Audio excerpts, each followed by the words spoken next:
네, 오늘 우리에게 주신 하나님의 말씀은 사도행전 9장 20절로 31절입니다.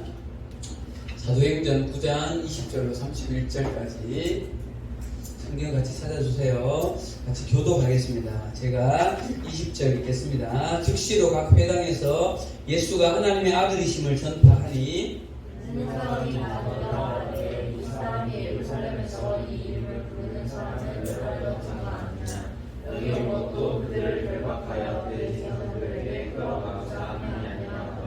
사울은 더 힘을 더 얻어 예수를 그리스도라 증언하여 다메섹에 사는 유대인들을 당혹하게 하니라.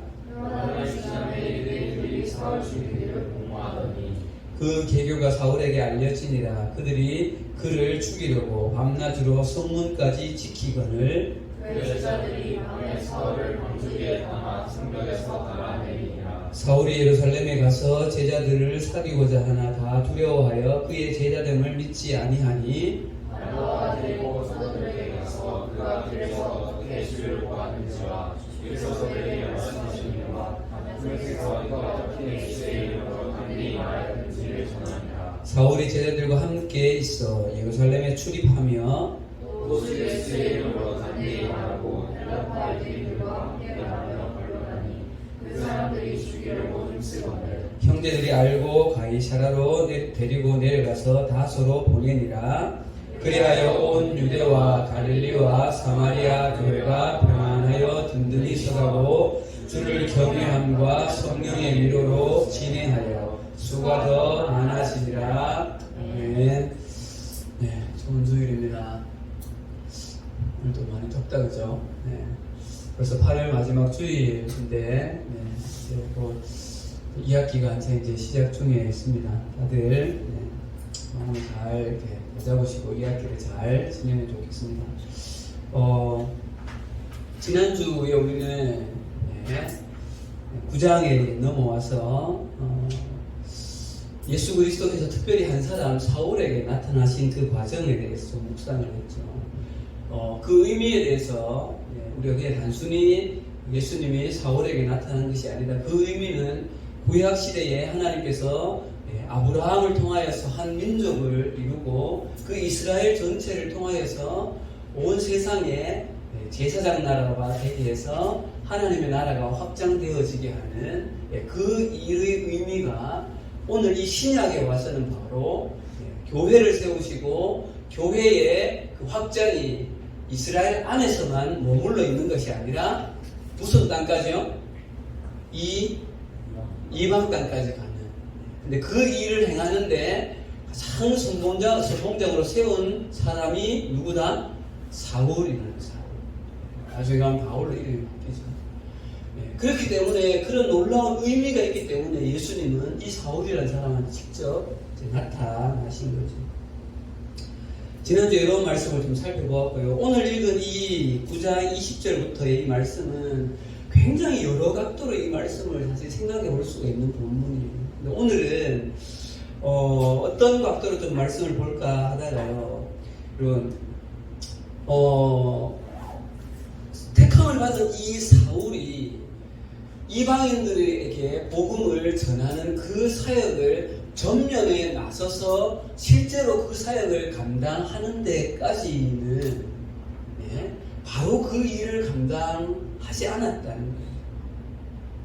그 과정이 여러분들 생각했는 것보다 꽤 오랜 기간의 준비의 과정이 있었다는 거죠. 저도 지금 부족하지만 교회에서나 선교회에서 이런 다른 사역들을 이렇게 감당하고 있을 텐데요. 하고 있는데 여러분들도 마찬가지예요. 여러분들도 앞으로 하나님께서 어떤 모양으로 여러분들 어디서 사용하게 하실지 잘 모르지만 그 과정 가운데 오늘 이 사울의 모습이 굉장히 우리 가운데 신앙적으로 중요한 교훈을 주고 있다는 거죠. 그래서 오늘은 이 사울이 전면에 나서는 그 과정 가운데 왜 그 기간들이 있었는가에 포커스를 좀 맞추고 말씀을 좀 보려고 해요. 자, 여러분 오늘 말씀 한번 봅시다. 20절 한번 봅시다. 20절. 20절 같이 읽어볼까요? 시작. 즉시로 각 회당에서 예수가 하나님의 아들이심을 전파하니. 이렇게 되어 있죠. 여러분, 바울이 하나님의 택하심을 받은 이후에 이방인에 가서 바로 오늘 말씀 보면 즉시로 복음을 전했다고 되어 있어요. 근데 여기는 사울이 즉시로 복음을 전하였다라고 되어 있지만 구체적으로 어떤 사역을 했는지에 대해서 상세하게 기록은 되어 있지 않아요. 그리고 여러분 그 뒤에 가보세요. 지난주에 보았던 이 사울이 눈이 가려지고 그래서 아나니아라는 사람에 의해서 기도를 받고 세례를 받고 성령 충만을 받고 좀 회복이 되어지잖아요. 그죠? 그리고 나서 즉시로 다메섹 사람들 복음을 전하는데 그 이후에 이 사람의 행보에 대해서 나타나고 있는 그 사실이 이후에 23절, 24절, 25절에 보면 사울이 어떤 과정을 거쳤는가가 좀 힌트를 얻을 수 있어요. 자, 여러분 23절 가보세요. 자, 23절 읽읍시다. 시작. 여러 날이 지남에 유대인들이 사울 죽이기를 공모하더니. 여기서 여러 날이 지났다 그랬죠. 자, 24절 갑시다. 시작. 그 계교가 사울에게 알려지니라. 그들이 그를 죽이려고 밤낮으로 성문까지 지키거늘. 25절. 그의 제자들이 밤에 사울을 광주리에 담아 성벽에서 달아내리니라. 26절 앞부분만요. 사울이 예루살렘에 가서 이렇게 되어 있어요. 자, 잘 보세요 여러분.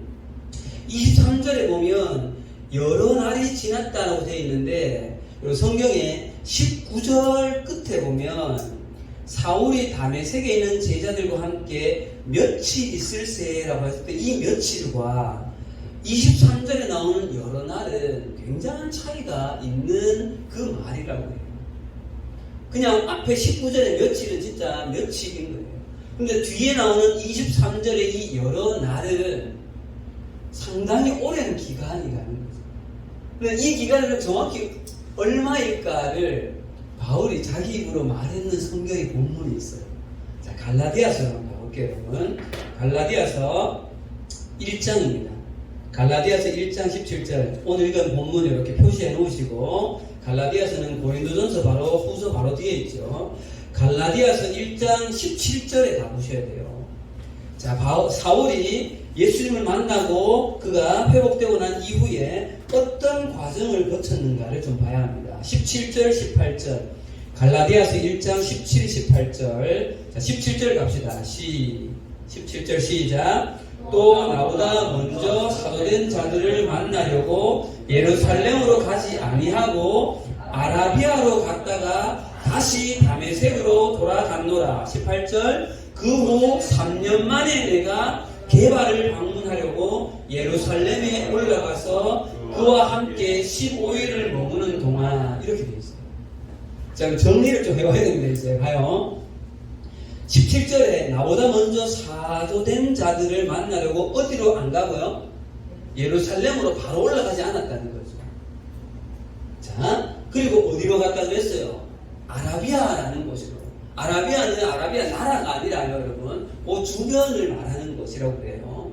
거기에 갔다가 다시 다메섹으로 돌아왔다고 했죠. 그러니까 다메섹에서 예수님을 만났다가 아라비아로 갔다가 다시 다메섹으로 온 거예요.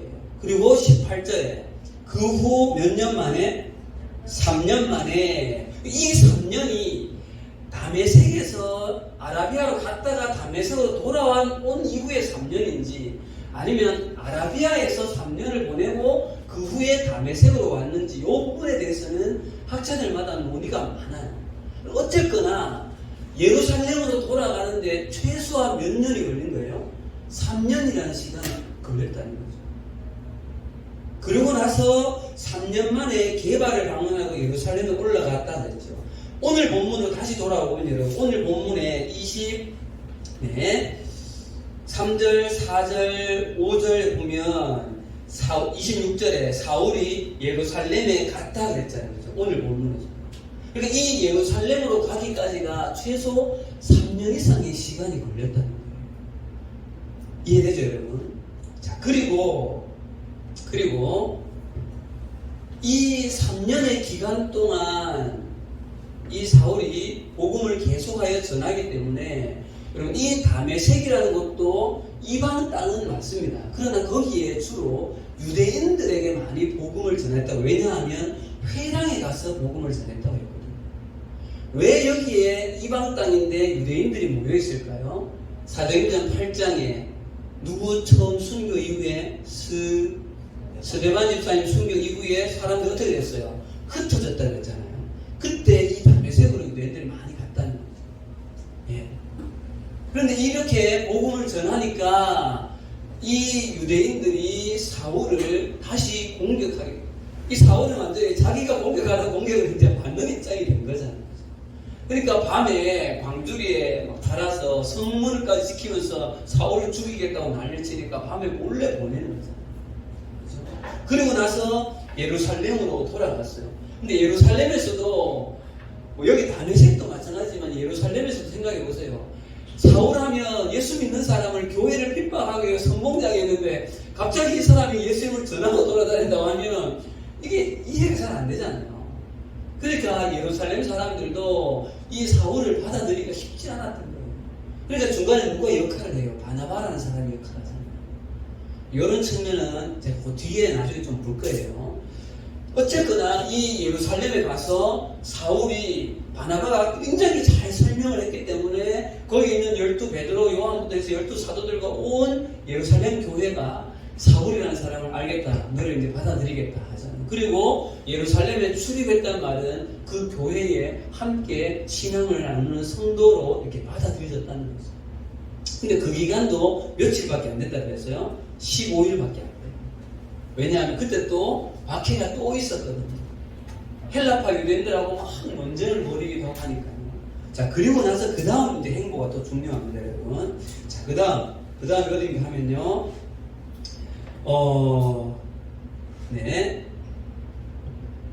다소로 보냈다는 말이 어디 나온 거 보세요. 29절 30절 가봅시다. 28절부터요. 28절 시작. 사울이 제자들과 함께 있어 예루살렘에 출입하며 또 주 예수의 이름으로 담대히 말하고 헬라파 유대인들과 함께 말하며 변론하니 그 사람들이 죽이려고 힘쓰거늘 형제들이 알고 가이사라로 데리고 내려가서 다소로 보내니라. 그럼 기억납니까? 여기 다소가 어디예요?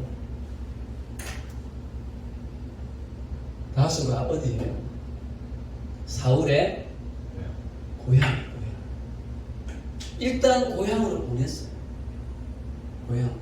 자, 그리고 여러분, 그리고 나서 사도행전은 이 사울에 대하여서 다소에서 무엇을 했는지 어떻게 지냈는지는 기록이 전혀 없어요. 그리고 이 사울이 다시 성경에 등장하는 것이 어딘가 하면, 자, 사도행전 뒤로 좀 넘겨보세요, 여러분. 11장입니다. 11장. 사도행전 11장으로 가보세요. 자, 사도행전 11장 24절부터 26절까지. 이건 매우 중요합니다. 여러분 보세요. 24, 25, 26절 갑니다. 24절 시작. 바나바는 착한 사람이요 성령과 믿음이 충만한 사람이라. 이에 큰 무리가 주께 더하여지더라. 바나바가 사울을 찾으러 다소에 가서 만남에 안디옥에 데리고 와서 둘이 교회에 1년간 모여있어 큰 무리를 가르쳤고 제자들이 안디옥에서 비로소 그리스도인이라 일컬음을 받게 되었더라. 여러분, 다소에 가 있었던 그 사울을 누가 다시 또 데려왔어요? 누가 데려왔어요? 바나바가 데려오잖아요. 바나바가 데려오는데 왜 데려왔어요? 지금 여기 이 26절에 어디로 데려왔다 그랬어요? 안디옥. 왜? 여기에 뭐가 시작되어졌기 때문에? 안디옥 교회가 시작되어졌기 때문에. 너무 많은 그리스도인이 생겨서 바나바가 혼자 감당이 안 되는 거예요. 그러니까 안디옥은 이방 땅이죠. 이방 사람들이 너무 많이 와 있기 때문에 바나바가 생각을 하는 거죠. 사울에 대해서 너무 잘 알고 있었기 때문에 하나님께서 사울을 누구의 사도로? 이방인의 사도로 불렀다는 것을 기억하는 거죠. 그리고 직접 다소까지 가서 그를 데려온 거예요. 그럼 KTX 타고 간 게 아니고 이 비행기 타고 간 게 아니에요. 걸어서 데려온 거죠. 여러분, 그럼 보세요. 자, 다메섹 도상에서 예수님을 만났습니다. 아라비아로 갔어요. 다메섹으로 돌아왔습니다. 3년이에요. 그리고 예루살렘으로 가서 15일밖에 못 있다가 다소로 돌아갔어요. 자, 그러면 다소에서 안디옥으로 와서 복음을, 교회 사역을 시작하게 된, 여기가 최초로 사울이 이방인들에게 사역을 한 현장이 여기인 거예요. 그러면 다소에서 안디옥으로 오는 이 다소에서 산 이 연수가 몇 년이냐는 거죠. 이것이 성경에 기록은 없어요.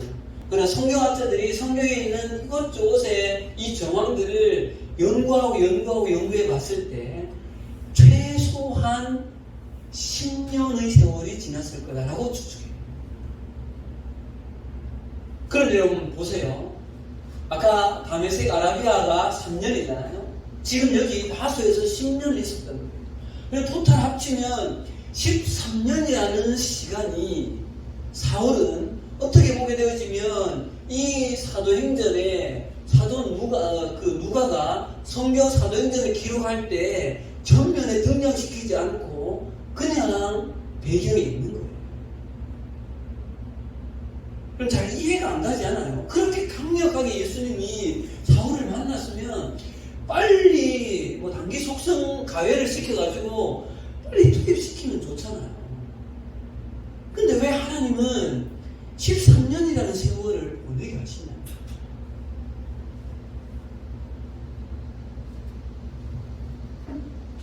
여기는 매우 중요한 교훈이 담겨져 있습니다. 하나님의 사역을 감당해 가는 것에 있어서 매우 중요한 한 가지 키워드를 우리는 찾아내야 된다는 거예요. 그것이 뭔가 하면요, 바로 부르신 이후에 하나님은 당신의 일을 시키시는 그 과정 속에 훈련시키시고 준비되어지는 과정을 거치신다. 자, 다시 여러분. 그리고 하나님은 하나님의 사람을 부르셔서 현장에 투입을 시키실 때 성경에 나오는 여러 인물들을 한번 보세요. 그 인물들을 하나하나를 생각해 보면 오늘 불러서 내일 당장 큰 일을 시키는 일은 거의 없습니다. 생각해 보세요. 그냥 우리가 당장 아는 12사도들도 3년의 그 세월 기간 동안은 열심히, 미안해요, 완전히 개판치며 살았잖아요. 이상한 말을 자꾸 하고. 그러나 예수님이 승천하신 이후에 그들이 얼마나 놀라운 사람으로 바뀌나요? 자, 그런데 여러분, 요 의미는 조금 더 중요한 의미가 여러분 들어가 있어요. 조금 더 구체적으로는 여러분, 왜 사울에게 이 13년이라는 시간을 하나님께서는 허락하셨을까? 왜 사울에게 이 13년이라는 시간이 필요했냐는 거죠. 무엇이 준비되어져야 됐을까? 무엇이 훈련되어졌을까라는 거예요.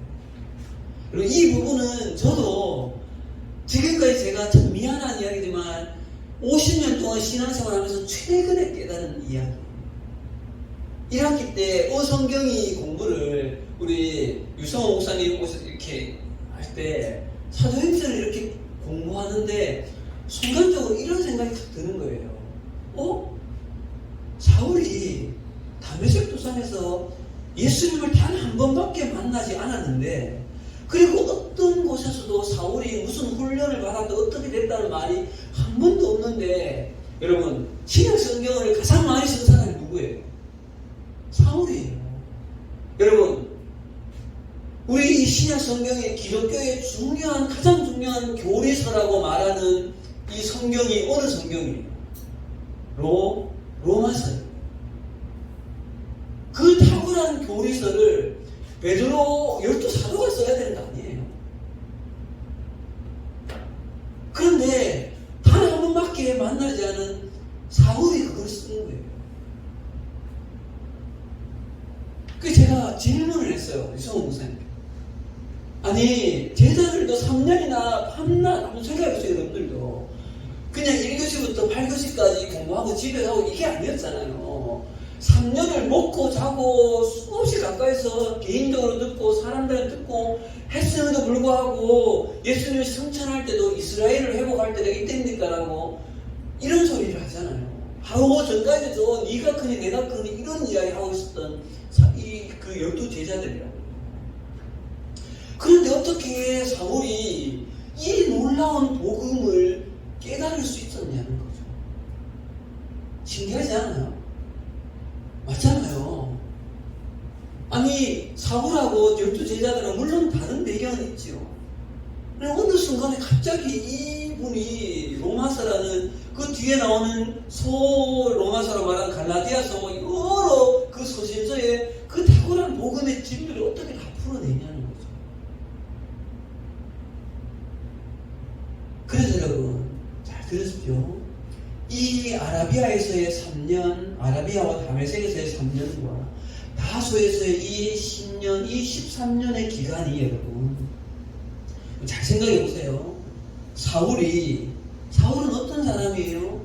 가말리엘이라는 당대 최고의 유대 율법을 배운 자이고, 그리고 그 장로의 전통, 미시나, 토라, 탈무드 이런 것들을 철저히 지켰던 사람이에요. 그러니까 그 사람, 이 사울의 사람은 뼛속 깊이 이 유다이즘에 젖어 있는 사람이에요. 그런 이 사울이 메시아라는 개념과 그 메시아가 갈릴리에서 나서 얼마 전에 십자가에 골고다에서 죽은 그 사람이 메시아이고 그 메시아가 이스라엘 기다리는 사람이란 이 개념은 1도 없었던 사람이다. 그런데 여러분, 이 사울이 다메섹 도상에서 그 예수라는 사람을, 예수라는 분을, 메시아라고 하는 그 예수를 만난 거죠. 그럼 생각해보세요. 이 사울이 얼마나 이 패러다임에 이 혼란이 있었을까요? 자기가 지금까지 믿어왔고 공부해왔고 연구해왔던 이 율법과 그 구약의 모든 율법뿐만 아니라 모든 구약의 그 성경과 지금 내가 실제로 만난 이 예수라는 분과 그 예수가 뭐라고 했던 그 가르침을 이도 들었을 거예요. 그것들을 이해하는데 쉽게 말하면 뭐예요? 구약과 신약에 오신 예수님을 연결시키는 이 과정이 쉽지 않았다. 쉽지 않았다. 그러니까 왜 여러분 사울을 택했을까요? 그거 궁금하지 않아요? 왜 하필이면 사울이라는 사람을 원픽했을까? 나중에 이 부분을 한번 같이 말씀을 좀 나누고 싶은데, 한 가지는요, 그가 구약 성경에 능통했다는 자라는 것은 모두 다 인정하고 있는 사실. 이 구약의 흐름을 너무 잘 이해하고 있었기 때문에 이 13년의 시간 동안 이 사울은 뭘 했을까요? 구약의 여러 성경들을 읽으면서 구약에 하나님께서 말씀하시고 있는 메시아와 오실 예수에 대한 것과 이 땅에 오셨던 예수 그리스도, 자기가 만났던 그 예수 그리스도를 연결해내는 이 사상적인 신앙적인 체계를 완성하는 그 일을 감당하는 데 몸부림을 쳤을까? 안 그렇겠어요? 왜요? 앞으로 이 사울이 바울이 되어서 바울이 복음을 전하러 다닐 때 계속해서 누가 따라와서 반대합니까, 여러분? 유대인들이 따라와서 계속해서 반대하고 계속해서 핍박해요. 그러면 여러분, 이 유대인들과 싸워서 이겨내야 되잖아요. 논리적으로. 이러하여서 이 예수가 하나님 아들이다라고 그들을 설득해내야 된다는 거예요. 그러려면 구약과 오신 예수 그리스도, 자기가 만난 그 예수님을 신학적으로 연결시켜 내어야 한다는 거죠.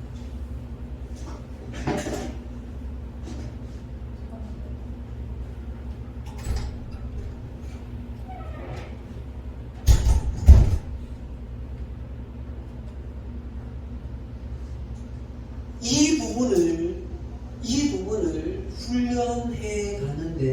이 부분을 준비해 가는데 그만큼의 긴 시간이 걸렸을 거다 이렇게 주죠. 그리고 특별히 조금 그 기간을 좁게 보는 분은 아라비아의 3년의 세월이 그 일에 집중하지 않았을까. 왜냐하면 그 다메섹 도상에서 만난 그 예수의 그 임팩트가 자기가 지금 알고 있는 이 유다이즘의 이 패러다임과 연결이 굉장히 컴퓨터에 심했다는 거죠. 그래서 왜 아라비아를 갔을까? 그 이야기를 아라비아 신학을 정립했다 이렇게 간단하게 표현하기도 하더라고요.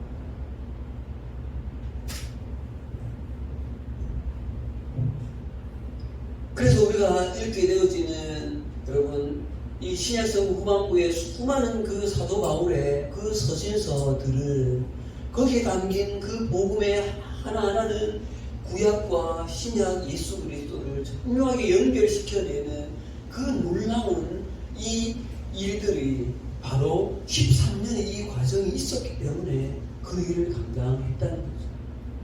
여러분 선교여행을 3차까지 선교여행을 지나고 있으면서 바울이 책상에서 계속 도서관에 앉아 있어가지고 로마서 썼을까요? 도서관에 계속 앉아 있으면서 갈라디아서 에베소서 빌립보 이 성경을 그냥 계속 공부만 하면서 썼던 게 아니에요. 도서관에 쓴 게 아니라고. 선교여행을 계속해서 다니면서 이 교회에 무슨 문제가 있다더라, 이 교회에 무슨 문제가 있었더라, 선교여행을 다니는 중간중간에 감옥에 갇혀 있으면서 그걸 썼다고. 그때 공부하면서 쓴 게 아니라는 거죠. 그 탁월한 이 바울 이 사상과 신학자인 이 바울의 그 놀라운 이 배경이 이 13년의 과정 가운데 예수 그리스도의 복음으로 하나님의 나라로 잘 정립되어져서 그로 통하여서 신약의 모든 성경들이 쓰여졌다. 우리 어부이었던 베드로는 그만큼 학문적으로 탁월하게 뒷받침하기 어렵다는 거죠. 왜요? 그 어부였잖아요. 공부하는 자가 아니라는 거죠. 베드로 사도는 베드로 사도의 나름대로 하나님 앞에 쓰임 받았고 이 사울은 하나님 앞에서 이 기간 동안 준비되어져서 그 놀라운 일들을 감당했던 것이죠. 자, 그럼 이제 여러분 이 모습을 보면서 우리의 신앙의 생활 속에 한 가지 중요한 교훈을 좀 가져와 봅시다. 사랑하는 여러분, 사울도 이방인으로 부름받은 이후에 여러분 사울이 그러지 않았을까요? 13년이라는 세월이 특히 아라비아에서 3년을 두고 다소로 돌아가서 10년의 세월을 보냈어요. 그러면 이거 뭐지? 나는 그냥 고향에 계속 여기서 10년의 세월을 고향에서 있어요.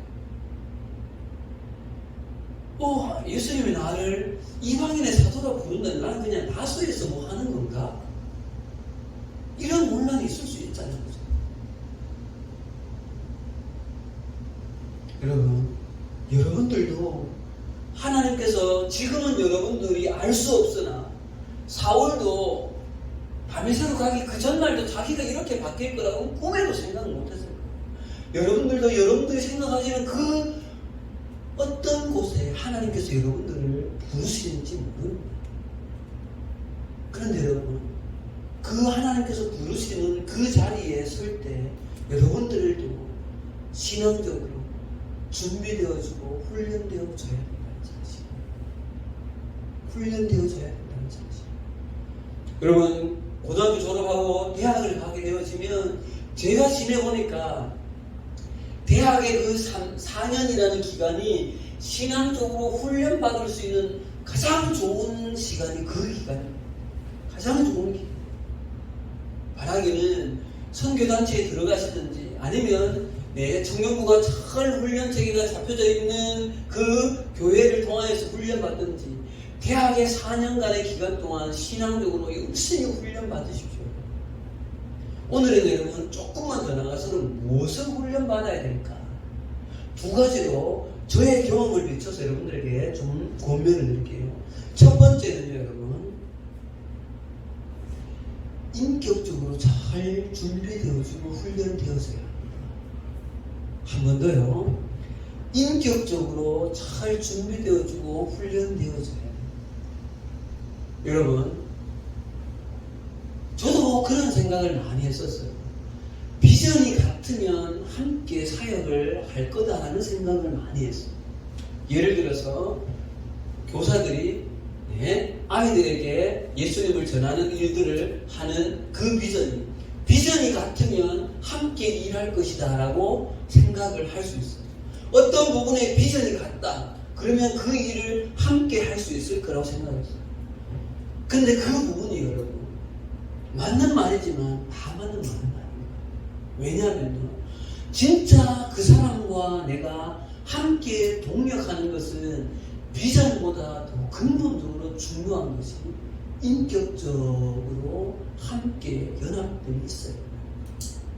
그 인격적으로 연합됨이라는 건 뭔가 하면 여러분, 인격적으로 신실함을 서로의 관계 속에서 유지해야 된다는 거죠.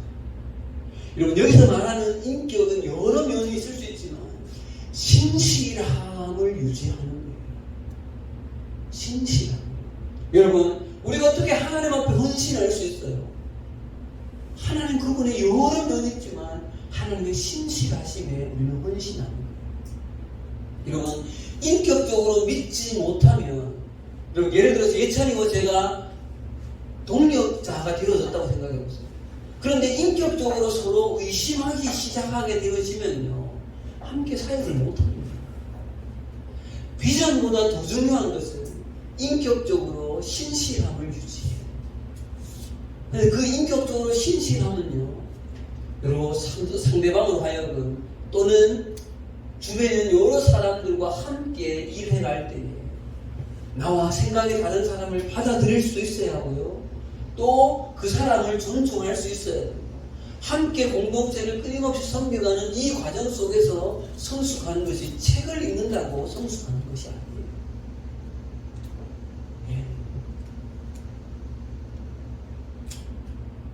바울도 어쩌면 13년이라는 이 세월 동안 신실하게 하나님이 자기를 부르셨다는 그 부르심을 기다리며 인내했을 거예요. 기다렸던 것이죠.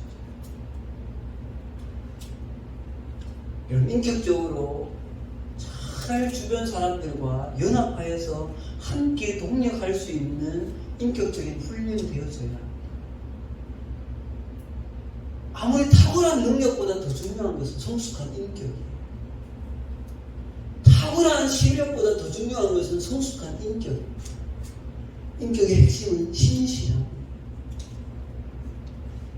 두 번째는요, 이론과 실제를 겸비하는 준비가 있어야 돼요. 이론과 실제를 겸비하는. 이 말이 무슨 말씀인가 하면요, 사랑하는 여러분, 하나님 앞에 쓰임 받기 위해서는 여러분, 이 지금 우리가 보고 있는 이 성경 말씀에 대한 하나님의 그 복음의 진리 뜻을 여러분 열심히 묵상하고 공부하고 또 공부하며 훈련받아야 돼요. 여러분, 성경은 정말 단순한 책이 아니에요. 여러분, 성경에 대해서 깊이 공부해야 합니다. 두 번째, 이 성경을 근본으로 해 조금 더 나아가서 기독교적인 철학, 기독교적인 어떤 세계관, 기독교적인 문화관, 기독교적인 경제, 이 성경으로 세상을 어떻게 바라보아야 하는가에 대한 공부들을 여러분 많이 하셔야 돼요. 많이 하셔야 됩니다. 그런데 공부만 해서는 안 된다. 함께 책을 보며 성경을 중심으로 여러 좋은 종교 서적, 신앙 서적들을 함께 공부하면서요, 플러스 현장에서 함께 실제적으로 발로 뛰면서 공부를 겸비해 가야 됩니다. 책상에 앉아서 계속 공부만 하는 것은 이론이 뒷받침되어질지 몰라도 현실과 동떨어집니다. 그런데 여러분, 현장에서만 계속 뛰고 공부하지 않으면 무엇이 바른 길인가 길을 놓치시오. 사랑하는 여러분, 공동체에 있는 사람들과 인격적인 관계들을 깊이 맺어보십시오. 성경의 인간관계에 대한 성경적인 이 책들을 많이 읽어다가 보면요, 그걸 글자로 읽는 거하고 내가 실제로 이 사람과 관계 속에서 아파하고 힘들어하나 그런 것을 가지고 하나님 앞에서 기도하면서 그 관계를 이겨내어주고 승화해내기는 이런 경험을 하는 거하고는 본질적으로 다른 문제예요. 다른 문제예요. 이론과 실제가 겸비되어져야 겸비되어져야. 그래서 저도 교사선교회라는 사역을 열심히 하지만 끊임없이 책을 통하여서 성경을 연구하고 책을 통하여서 이론을 함께 보하면서 어떻게 되어지는 것인가 열심히 준비하고 공부해 가고 있는 중에 있는 것이죠. 여러분들도 마찬가지예요. 예. 여러분 사도 바울이 사울이요 다메섹에 가서 신학을 정립하는 것만 한 것이 아니에요. 오늘 뭐라고 했어요? 나가서 복음을 전했다 하잖아요.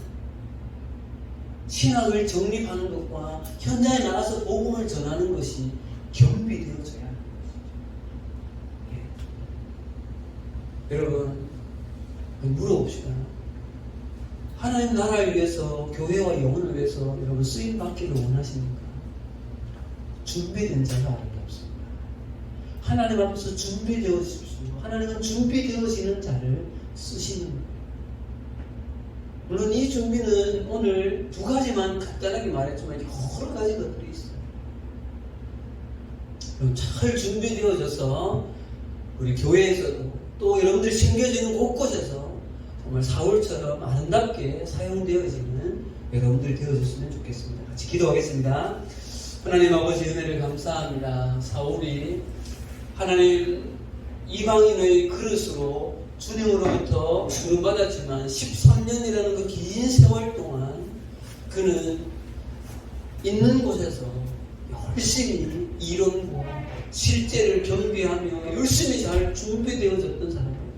이 사람을 하나님께서 쓰셔서 이 교회의 역사를 완전히 바꾸시는 놀라운 일들을 행하셨는데 우리 사랑하는 중고등부 친구들 비록 소수의 친구들일지라도 이 친구들을 통하여 하나님 잘 준비되어져서 하나님 나라와 교회와 영혼을 위해서 아름답게 사용되어지는 주님의 사람들로 세워주시옵소서. 예수님 이름으로 기도합니다. 아멘.